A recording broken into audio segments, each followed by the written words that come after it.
انت مش كسول، انت متبرمج تختار الحاجة اللي بتدمرك. استنى، الموضوع اخطر من كده بكتير.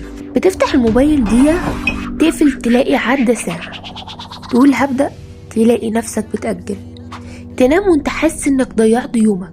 مشكلتك مش انك مش عايز تنجح، مشكلتك انك مش فاهم ليه مش بتنجح. خليني اقولك الحقيقة اللي محدش بيقولها، دماغك مش مهتم بنجاحك اصلا، هو مهتم بحاجة واحدة بس، انك ترتاح دلوقتي. في سبب علمي ورا ده، لو فهمته كل حاجة في حياتك هتتغير. دماغك شغال بنظام اسمه الدوبامين لوب. ببساطة أي حاجة بتديك متعة سريعة دماغك بيكافئك فورا.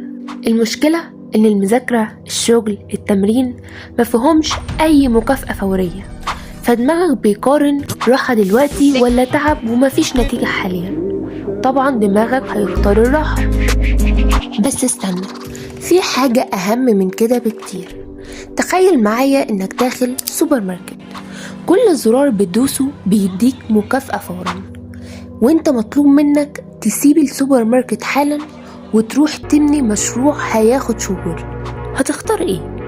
ده بالظبط اللي بيحصل بس في حياتك. هنا الحقيقة اللي لازم تفهمها، انت مش ضعيف، انت محاط بنظام معمول يخليك انك تختار الغلط.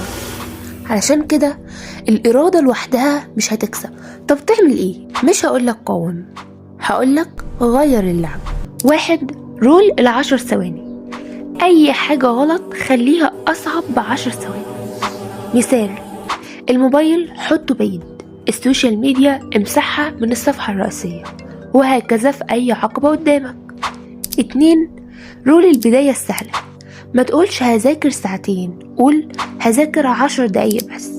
دماغك بيقاوم البداية مش الاستمرارية. 10 دقايق هيبقوا أكتر من ساعتين. 3. هندسة البيئة. خلي الحاجة الصح دايما قدامك، يعني كتابك يكون مفتوح قدامك، المكتب يكون جاهز ومترتب، مفيش أي مشتتات، وافتكر كل ما تقلل الاحتكاك هتزود الفعل. 4. ودي الأهم، خدعة الدوبامين. اربط أي حاجة صعبة بحاجة بتحبها. مثال، يعني وانت بتذاكر بتحب مثلا ايس كوفي أو قهوة أو أي مشروب مفضل عندك، اشرب الحاجة دي وانت بتذاكر. وعلشان تخدع دماغك صح لازم تتبع نظام المكافآت الذكية، وده جزء من فلسفة الكايزن اللي بنبني عليها فصل كامل من الكود الياباني، وبالمناسبة هسيبه لكم في الديسكريبشن وأول تعليق مسابقة. لو ما عملتش كده هتفضل كل يوم تقول هبدأ بكرة، بعد سنة هتلاقي نفسك في نفس المكان، مش لأنك فاشل لكن لأنك ما غيرتش النظام. وافتكر، انت مش ضعيف، انت بس بتلعب لعبة معمولة انك تخليك تخسر. اكيد بتسأل نفسك دلوقتي، طب لو الإرادة مش الحل والدوبامين بيسيطر عليك، ازاي في ناس بتعرف تلتزم؟ ازاي حد يكمل حتى وهو مش حاسس بأي حماس؟ ده اللي هنتكلم عليه في الحلقة الجاية، ازاي تلتزم حتى لو ما عندكش إرادة، وده سر بنسميه في الكود الياباني نظام غلق الدايرة. استعدوا للحلقة الجاية، وفي وسط ده كله ما تنساش تستمتع بحياتك، الوحش قبل الحلو، وخلي عقلك مليان بالصحة.